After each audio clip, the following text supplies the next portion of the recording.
नमस्कार, बहुत स्वागत है आपका छत्तीसगढ़ डिबेट में। मैं हूं आपके साथ अमनदीप। बस्तर विकास का प्रयास, आज बात इसी पर करेंगे। छत्तीसगढ़ के आदिवासियों की भूमि बस्तर फिर सियासत का केंद्र बन गई है। वो कैसे? तो मुख्यमंत्री विष्णुदेव साय की अध्यक्षता में बस्तर विकास प्राधिकरण की बैठक हुई। बैठक में केवल अब तक के कार्यों की समीक्षा की गई, ना कोई नई घोषणा हुई और ना कोई सौगात मिली। बैठक में नए कामों के लिए सुझाव तो आए, लेकिन किसी काम की स्वीकृति का आश्वासन नहीं मिला। कांग्रेस सरकार की नीयत और व्यवस्था पर सवाल उठा रही है। बस्तर क्षेत्र में आदिवासी विकास प्राधिकरण का गठन 2004 में बीजेपी सरकार के समय में किया गया था। पहली बैठक में तत्कालीन मुख्यमंत्री डॉक्टर रमन सिंह मंत्रिमंडल के साथ शामिल हुए थे। इसमें बस्तर में मेडिकल कॉलेज खोलने का निर्णय लिया गया था। बैठक को लेकर कांग्रेस ने आरोप लगाया है कि सरकार बने 1 साल हो गए और बैठक अब हो रही है, जबकि नई कार्य योजना तैयार हो जानी चाहिए थी। 5 साल पहले वहां के लिए निर्धारित लक्ष्य की समीक्षा अब तक हो जानी चाहिए। बैठक भी सरकारी कार्यालय में ना होकर चित्रकूट के रिसोर्ट में की गई। बैठक के नाम पर सरकार ने पिकनिक मनाई। बस्तर के साथ सौतेला व्यवहार करने का आरोप लगाते हुए काले गुब्बारे दिखाकर सरकार के खिलाफ नारेबाजी की गई। उधर बैठक में बस्तर विकास प्राधिकरण की उपाध्यक्ष लता उसेंडी समेत पूरा मंत्रिमंडल बैठक में शामिल हुआ। कांग्रेस द्वारा बैठक को पिकनिक बताए जाने पर बीजेपी ने एक्स पर ट्वीट कर लिखा कि दीपक बैज, आप स्वयं बस्तर में अपने प्रभारी को लेकर पिकनिक मना रहे थे, शायद इसीलिए आपके दिमाग में पिकनिक ही चल रही है। आपको बस्तर के विकास और बढ़ते पर्यटन से भय क्यों है? क्या इससे वहां आपकी बी टीम खत्म हो जाएगी? बस्तर के विकास पर प्रलाप पर चर्चा करते हैं, लेकिन इससे पहले सुनते हैं कि नेतागण क्या कुछ कह रहे हैं। आज बस्तर आदिवासी विकास प्राधिकरण का पुनर्गठन के पश्चात ये पहला बैठक आज चित्रकूट में संपन्न हुआ, जिसमें हमारे डिप्टी सीएम श्री अरुण साव जी और प्राधिकरण के जो उपाध्यक्ष हैं सुश्री लता उसेंडी जी, हमारे सभी मंत्रीगण और प्राधिकरण क्षेत्र के सांसदगण, विधायकगण, जिला पंचायत अध्यक्षगण और प्रदेश के सीएस, डीजीपी सहित सभी अधिकारी उपस्थित हुए। उपस्थिति बहुत अच्छी रही और इस बैठक में पिछले कामों की पुष्टि भी हुई और हमारे मंत्रियों, सांसद, विधायकों के तरफ से अच्छे सुझाव भी आए कि प्राधिकरण का जो उद्देश्य है, ये जो बस्तर ट्राइबल बाहुल क्षेत्र है, यहाँ पर कैसे विकास हो, सरकार की योजनाओं के अलावा संसाधन की किसी तरह से कमी नहीं हो, इसलिए प्राधिकरण का गठन है। इससे ज़्यादा दुर्भाग्यजनक और क्या हो सकता है कि नई सरकार को बने 1 साल हो गया, अब जाके सरकार बस्तर विकास प्राधिकरण की बैठक करने जा रही है, जबकि अभी तक बस्तर विकास प्राधिकरण की बैठक 1-2 बार हो जानी चाहिए थी, कार्य योजना बनाई जानी चाहिए थी। पिछली सरकार ने 5 साल पहले जो वहाँ के लिए लक्ष्य निर्धारित किया था, उसकी समीक्षा की जानी चाहिए। और किसी भी सरकार की प्राथमिकता होनी चाहिए कि जो हमारे ट्राइबल लोग हैं, जो मूल छत्तीसगढ़ के लोग हैं, उनके क्षेत्रों में विकास होना चाहिए, उनका जीवन उन्नत होना चाहिए। इस दिशा में बहुत सारी कार्य योजनाएं बनी हैं और मुझे लगता है कि बस्तर विकास प्राधिकरण उसका एक बड़ा माध्यम है। उसकी प्रथम बैठक है, बस्तर क्षेत्र में ही हो रही है, इसका एक बहुत ही अच्छा संदेश है। देखिए, 2-3 बातें कहना चाहूँगा।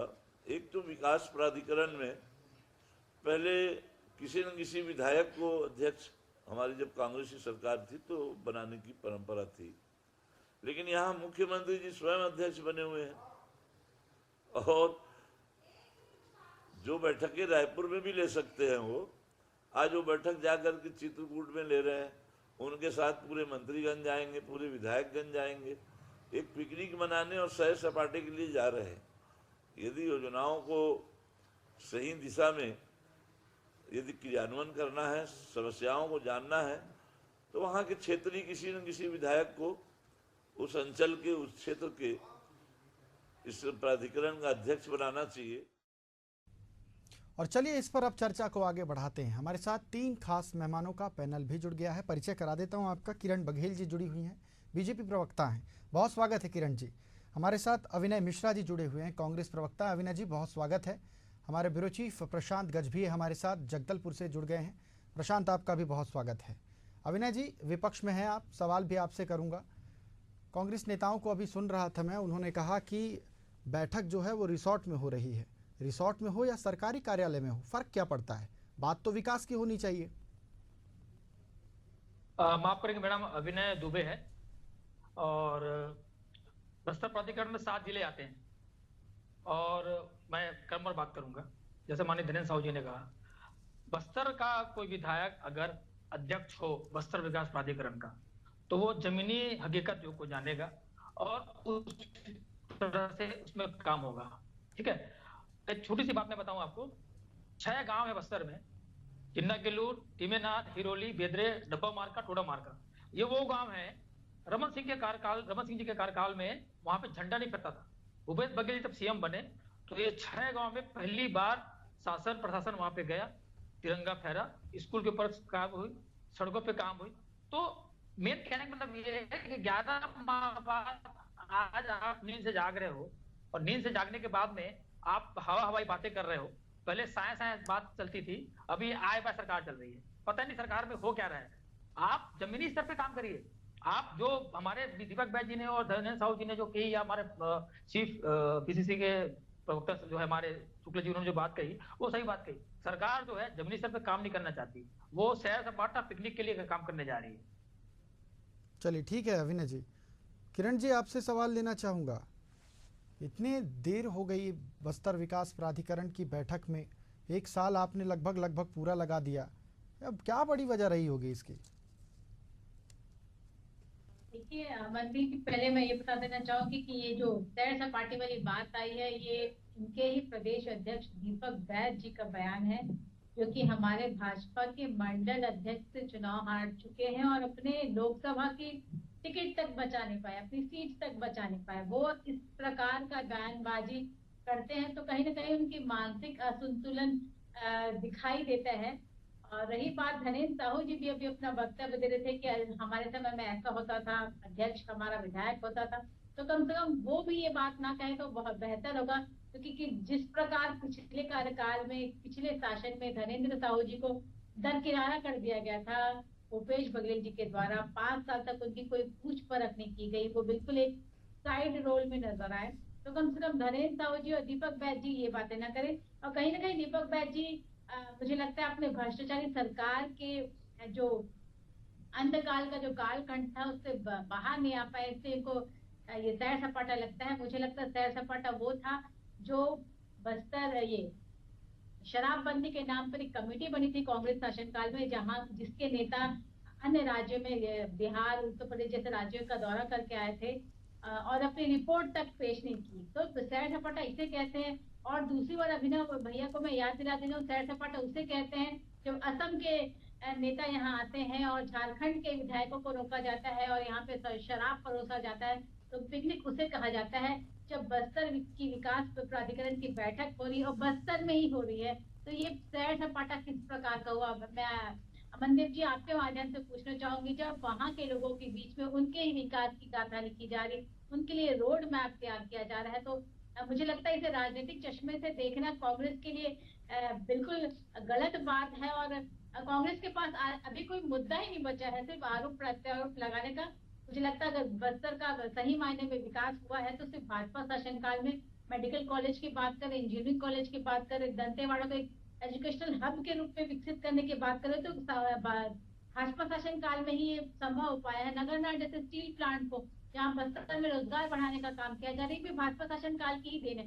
तो 5 साल के शासनकाल में मुझे ये कांग्रेस प्रवक्ता बता दे कि ऐसा कौन सा ठोस कदम उठाया है वहाँ के युवाओं के लिए, वहाँ के महिलाओं के लिए, जिस पर ये नाज कर सके। और 5 साल के विकास बस्तर विकास प्राधिकरण में इन्होंने कौन से ऐसे लक्ष्य निर्धारित किए थे जो इन्होंने प्राप्त किए और ये आरोप लगाए? ठीक है किरण जी, ठीक है। अविनय जी कुछ कह रहे हैं,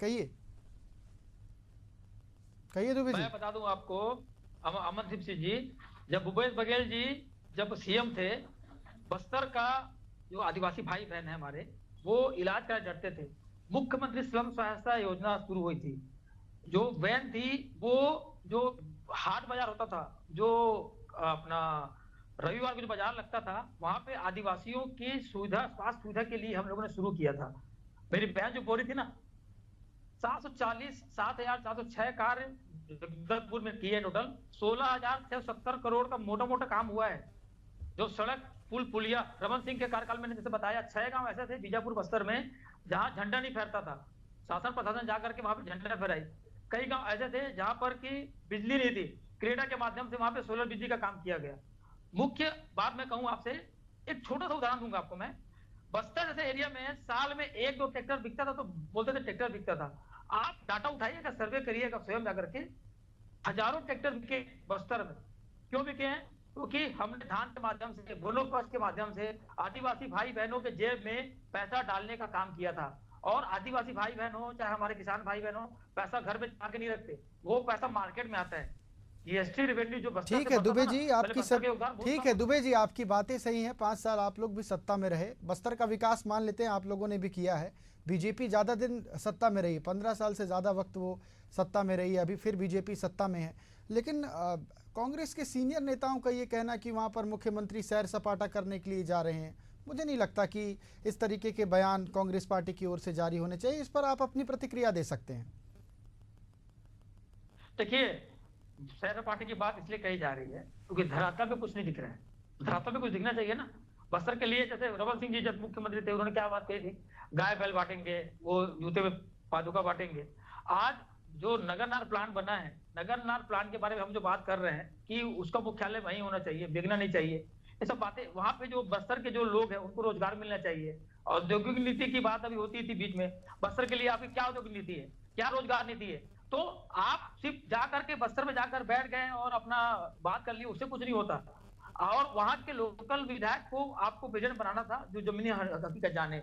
ये 2 दिन चले गए, रायपुर छोड़ करके बस्तर बैठ गए, वहां पे जाकर के बैठ कर लिए, उससे कुछ नहीं होता। जमीन स्तर पे आपको बस्तर के लिए काम करना होगा। बस्तर ने आपको अपना योगदान जो होता है बस्तर का विकास में, आप कब नगण्य है, इससे हम इस तरह की बात कर रहे हैं। और एक छोटा सा एग्जाम्पल मैं आपको दूंगा। एक जो अमचूर जो होता है बस्तर का, रमन सिंह जी के कार्यकाल में हंसिया से ये आम कटवाते थे, वो काला पड़ता था, वो कौड़ी के भाव बिकता था।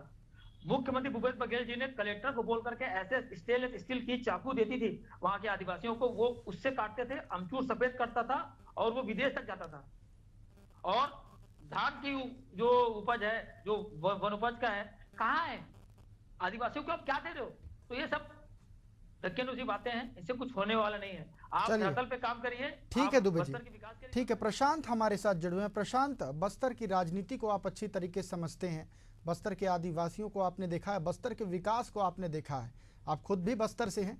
बस्तर में आज ये जो बैठक हुई है, क्या कुछ मायने निकाले जा सकते हैं प्रशांत इसके? देखिए, बस्तर विकास प्राधिकरण की बैठक का इंतजार बस्तर वासियों को बहुत ज्यादा था, लेकिन बैठक के बाद अब नाराजगी और विरोध जो है वो लाजमी है, क्योंकि उस बैठक में कहीं न कहीं ये उम्मीद थी बस्तर वासियों की कुछ घोषणाएं होंगी, कुछ सौगातें मिलेंगी, लेकिन पुराने कार्यकाल में जो काम हुए हैं सिर्फ उसकी चर्चा हुई है, उसकी समीक्षा हुई है और नए काम जो होने हैं उसके लिए सुझाव लिए गए, उनमें से किसी काम की हामी भी नहीं भरी गई। तो ऐसे में कहीं न कहीं नाराजगी तो स्पष्ट है कि देखने को मिलेगा, क्योंकि अध्यक्ष इस बार जो है वो खुद मुख्यमंत्री विष्णुदेव साय है।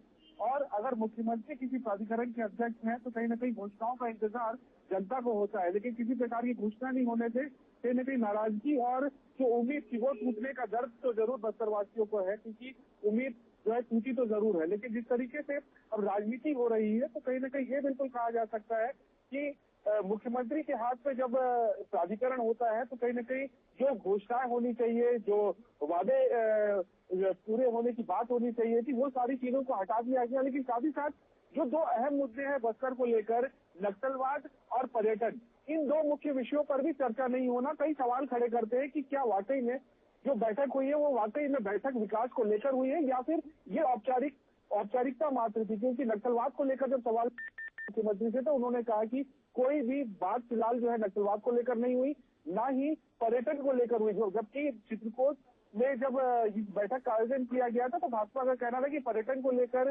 बस्तर के पर्यटन को बढ़ावा देने के लिए चित्रकूट में जो है इस तरीके का बैठक रखा गया, ताकि जो है बैठक के माध्यम से हम चित्रकूट और बस्तर के पर्यटन का जो है बढ़ावा दे सके। लेकिन ना ही पर्यटन को लेकर कोई चर्चा हुई, ना ही नक्सलवाद को लेकर चर्चा हुई। तो ये कई सवाल खड़े करते हैं और ये भी स्पष्ट होता है कि ना ही किसी प्रकार की घोषणा, ना ही नक्सलवाद पर चर्चा, ना ही पर्यटन पर चर्चा। तो फिर विरोध और जो उम्मीद थी बस्तर वासियों की, वो टूटने का दर्द तो बिल्कुल सामने दिखने लगा है। बिल्कुल प्रशांत, सही कहा आपने। चलिए किरण जी, आपसे एक सवाल है, दो सवाल हैं आपसे। पहला सवाल मैं आपसे ये ले लेता हूँ कि जब कांग्रेस की सरकार थी उस समय बस्तर विकास प्राधिकरण के अध्यक्ष बस्तर के विधायक थे लखेश्वर बघेल। मुझे लगता है कि वो बस्तर की राजनीति को अच्छी तरीके से समझ पाते हैं, वहाँ के लोगों को अच्छी तरीके से समझ पाते हैं, वहाँ की संस्कृति को अच्छी तरीके से समझ पाते हैं। लेकिन अब ये व्यवस्था पूरी तरीके से उलट हो गई। बीजेपी सत्ता में आती है और विकास प्राधिकरण की जो अध्यक्ष होते हैं उसकी कमान खुद मुख्यमंत्री के हाथों में है। और ऐसे में जब मुख्यमंत्री की ओर से कोई नवाचार नहीं आता, कोई नई बड़ी घोषणाएं नहीं आती, तो लोगों में हताशा तो होती है। तो मुझे ऐसा लगता है कि इंद्र कुमार जो साहू जी, विधायक जी, जो बात कह रहे थे वो सही कह रहे थे। मुझे लगता है कि लोकल स्तर का जो नेता होता है वो इन सारी चीज़ों को बहुत अच्छी तरीके से समझ सकता है। तो आप लोग किसी लोकल विधायक को भी बस्तर विकास प्राधिकरण का अध्यक्ष बना सकते थे। देखिए अमन जी, बात है इस पद, अध्यक्ष पद की बात नहीं, बात है इस विजन को लेकर, विकास की गाथा को लिखने को लेकर। विष्णुदेव साय जी की बात करूं तो वो स्वयं एक आदिवासी हैं, सरगुजा क्षेत्र से बिलोंग करते हैं। तो आदिवासी लोगों में क्या समस्याएं हैं, उनका विकास दर कैसे बढ़ सकता है, ये उनसे बेहतर कोई नहीं जान सकता। साथ ही साथ इसकी उपाध्यक्ष वहाँ की स्वयं नेत्री लता उसेंडी है, तो वो वहाँ का जो उपाध्यक्ष है वो भवन तो कोऑर्डिनेट वहां से करेंगी ही। तो इस बात पे चर्चा करना मुझे लगता है हास्यास्पद है। और रही बात अभी जो आपके पत्रकार जी से बात करें, तो मुझे लगता है it's too early to jump in the conclusion कि अभी जो निर्णय लिए गए वो धीरे से बाहर आएंगे। और चूंकि ये पहली बैठक थी और स्वयं इसके अध्यक्ष विष्णुदेव साय हैं और लगातार विकास को लेकर संवेदनशील रहे, बस्तर के विकास को लेकर जिस प्रकार कांग्रेसियों ने भ्रम फैलाया था चुनाव के पहले की नगरनार स्टील संयंत्र का निजीकरण हो रहा है, जो कि सिर्फ एक रूमर रहा। और मुझे लगता है कि आने वाले समय में जिस प्रकार भाजपा संवेदनशील रही और जिस प्रकार नक्सलवाद को खत्म करने के लिए हमने 2026 का लक्ष्य रखा है और लगातार 100 से ज्यादा सुरक्षा कैंप खोले गए, नियत नैनार जैसे प्रोजेक्ट चालू हो रहे हैं, लगातार नक्सलियों से मुठभेड़ हो रहे हैं और नक्सलियों की हत्या हो रही है, कई नक्सली आत्मसमर्पण कर रहे हैं। तो हमारी सरकार की संवेदनशीलता तो आप वैसे ही झलक रही है बस्तर को लेकर। विकास प्राधिकरण तो सिर्फ वहाँ के नगर प्रयोजन के लिए और छोटे छोटे विकास कार्य के लिए इससे जुड़ा हुआ रहता है। एक अगर होल सोल की बात करें तो वहाँ की, यहाँ छत्तीसगढ़ की सरकार स्वयं बस्तर को लेकर चिंतित है। यही कारण है कि वहाँ का जो बहुत बड़ा वर्ग रहता है तेंदुपत्ता संग्रहण में जुटा हुआ रहता है, उसका जो बोनस हमारी सरकार के समय दिया जाता था, जो कि कांग्रेस शासनकाल में बंद कर दिया गया था, उस बोनस को प्रारंभ किया गया हमारी सरकार के द्वारा। चलिए ठीक है किरण जी। प्रशांत कुछ कह रहे हैं, प्रशांत कहिए। जी, जो सवाल जो है किरण जी ने उठाया कि बैठक में बहुत ही सारी बातों पर चर्चा हुई होगी जो धीरे धीरे करके खुलकर सामने आएंगी। लेकिन इसको मैं ये बताना चाहूंगा कि उस बैठक में कांग्रेस के विधायक भी मौजूद थे और सिर्फ भाजपा के विधायक या भाजपा के विधायक दल मौजूद नहीं थे। तो कांग्रेस के विधायकों से भी हमने चर्चा की तो उनका भी स्पष्ट कहना था कि बस्तर के विकास को लेकर कोई घोषणा या फिर किसी बात को लेकर कोई हामी नहीं भरी गई है। चर्चा जो हुई है तो चर्चा हुई है, जो सबसे विवादास्पद जो मुद्दा है वो शराब के मामले पर चर्चा हुई है, जो अब जो है कवासी नगमा जो उन्होंने आरोप भी लगाया इसमें कि उनके कार्यकाल में उन्होंने लगभग 300 से 400 बार और दुकानें बंद करवाई थी। लेकिन अब जो है यहाँ पे दुकानों और ढाबों में भी शराब विक्रय करने की बात जो है वो चर्चा में बैठक में की गई। तो ये बड़ा सवाल है कि जो खुलकर सामने नहीं आएंगे। जितनी बातों पे चर्चा हुई है वो बात स्पष्ट है, क्योंकि कांग्रेस के जो विधायक वहां पर मौजूद थे उन्होंने स्पष्ट रूप से बयान भी दिया, स्पष्ट रूप से मीडिया के सामने चर्चा भी की है कि किन किन मुद्दों पे चर्चा हुई है और किन किन मुद्दों पे बातचीत हुई है।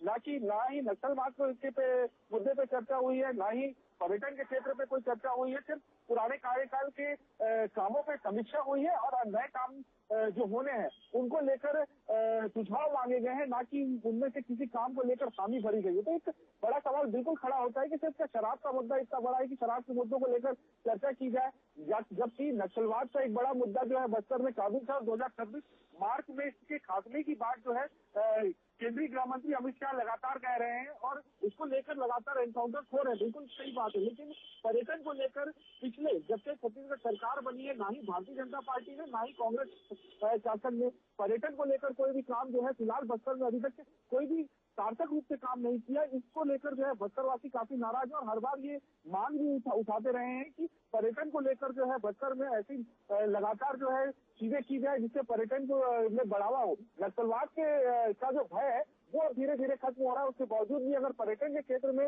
काम आगे नहीं बढ़ेगा तो कहीं ना कहीं इससे बस्तरवासियों का भी नुकसान है। जी बिल्कुल। दुबे जी, आपने किरण जी को भी सुना है और प्रशांत जी को भी सुना है, क्या कुछ कैसे देखते हैं आप, कितना इत्तेफाक रखते हैं इन दोनों की बातों से?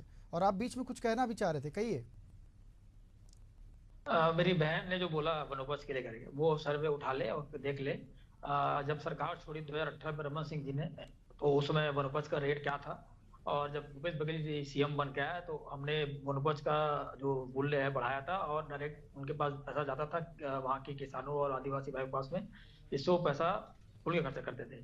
जैसे कि आदरणीय ब्यूरो हेड जो बस्तर की जो बता रहे हैं कि हम जो आरोप लगा रहे हैं सैर सपाटे के लिए, बस्तर को 15 साल चला रमन सिंह जी ने, अभी 11 महीने हो गए, 1 साल होने आया है शाह जी की सरकार में। रोड मैप कहाँ है? हम रोड मैप की बात करते हैं। आप चाहते हैं कि बस्तर का विकास हो, आप चाहते हैं कि हम ये बोलते हैं कि बस्तर में जो आदिवासी भाई बहन है उनको रोजगार मिले। हम चाहते हैं कि बस्तर में जो भाई भाई रहते हैं, हमने से वो सुलम साहब की मैंने बात की आपसे, हम चाहते हैं कि वहां को लोगों को स्वास्थ्य मिले। भूपेश बघेल जी की सरकार में 16,000 करोड़ का प्रोजेक्ट था रोड के नाम से, पुल पुलिये। अभी नक्सली के ऊपर जो अटैक हो रहे हैं, फोर्स अंदर घुस रही है, फोर्स जो नक्सलियों को मार रही है, मैं सबसे बड़ा कारण, सबसे बड़ा हाथ अगर कोई है तो पूर्व जो हमारी सरकार थी भूपेश बघेल जी की, जो उन्होंने सड़कों पे काम किया, वो सड़कों पे जाल बिछा, उसकी वजह से जो बॉर्डर रोड फोर्स जो बोलते हैं हम लोग, बीआरएफ जो बोलते हैं, वो अंदर घुस घुस के सड़क बनाई, पुलिया बनाई, स्कूलों का जीर्णोद्धार हुआ और वहां के लोगों को हमने आगे बढ़ाया। तो अभी पर्यटन और रोड, बिजली, सड़क, पानी, इस पर बात होनी चाहिए। ठीक है दुबे जी, ठीक है दुबे जी, बिल्कुल बिजली पानी पर बात होनी चाहिए। किरण जी, बात का जवाब दे दीजिए आप। दुबे जी ने बड़ा आरोप लगा दिया यहाँ पर बीजेपी पर। देखिए, दुबे जी से मैं 2 ही सवाल पूछना चाहूंगी कि इनके घोषणा पत्र में कहा गया था नक्सलवाद, नक्सलियों से निपटने के लिए संवाद किया जाएगा, साथ ही साथ नक्सल नीति बनाई जाएगी। 5 साल के कार्यकाल में कौन सी नक्सल नीति इन्होंने बनाई और कितने संवाद स्थापित किया इन्होंने नक्सलियों के साथ? दुबे जी कम से कम बताएं। रही बात सड़क पुल पुलिया की, तो ये स्वयं स्वीकार करते हैं कि रमन जी के द्वारा बनाई गई सड़कों के जाल के इतने दुरुस्त क्षेत्रों में पहुंचाया गया कि आदिवासियों को मुख्य धारा से जोड़ने की बात की गई। मैं इनको दुबे जी को याद दिला दूं कि झीरम घाटी में हुए शहीद, इनके नेताओं को ये न्याय नहीं दिला पाए, जबकि इनके पूर्व मुख्यमंत्री कहा करते थे कि झीरम घाटी के सबूत इनके जेब में हुआ करते थे। 5 साल बीत गए, ना ही अपने झीरम घाटी के शहीदों को न्याय दिला पाए। 5 साल की सरकार थी। अभी दुबे जी कह रहे थे इसका हेडक्वार्टर छत्तीसगढ़ में होता, तो एनएमडीसी का हेडक्वार्टर 5 साल आपको भी दिए थे, बस्तर की जनता ने, आप लेके नहीं आ पाए। साथ ही साथ मैं दुबे जी को ये भी कहना चाहूंगी कि 15 साल बनाम 5 साल बस्तर की जनता ने स्वाद चख लिया है। उन्होंने देखा है कि 15 साल में जितना विकास रमन सरकार में हुआ है, उन्होंने आपको 5 ऐसे हैं जहाँ पर झंडा नहीं फहरता था, वहाँ पे सेना जा करके वहाँ पे झंडा फहराइए। आप क्या विकास की बात करेंगे? आप लोग सिर्फ पिकनिक मनाने जा रहे हो। आप लोग, आप मेरी बात की, झीरम घाटी कांड में हमने अपने नेताओं को खोया है, झीरम घाटी कांड में हमने नेताओं को खोया है। केंद्र सरकार हस्तक्षेप कर करके बार बार जो हमने ऐसे बनाया था उससे हस्तक्षेप कर करके झीरम घाटी कांड की जो चीजें होंगी। चलिए, मुझे लगता है ठीक है दुबे जी, किरण जी, मुझे लगता है काफ़ी सार्थक चर्चा हो चुकी है। मैं बहुत धन्यवाद करता हूं आपका। किरण जी, बहुत धन्यवाद आपका। बीजेपी प्रवक्ता हमारे साथ जुड़ी हुई थी किरण बघेल जी, धन्यवाद है आपका। हमारे सहयोगी प्रशांत गजभिये भी हमारे साथ जुड़े हुए थे, आपका भी प्रशांत बहुत धन्यवाद। तो बस्तर में आज विकास प्राधिकरण की बैठक हुई। बैठक में कोई भी नवाचार नहीं आया, जिसकी वजह से जगदलपुर की जनता, बस्तर की जनता में थोड़ी सी नाराजगी है। लेकिन विकास का रोड मैप अब आगे कैसा होता है, विष्णुदेव साय कैबिनेट किस तरीके से काम करती है बस्तर को लेकर, ये देखने वाली बात होगी। और इसी के साथ छत्तीसगढ़ डिबेट में फिलहाल इतना ही। मुझे दीजिए आज्ञा, नमस्कार।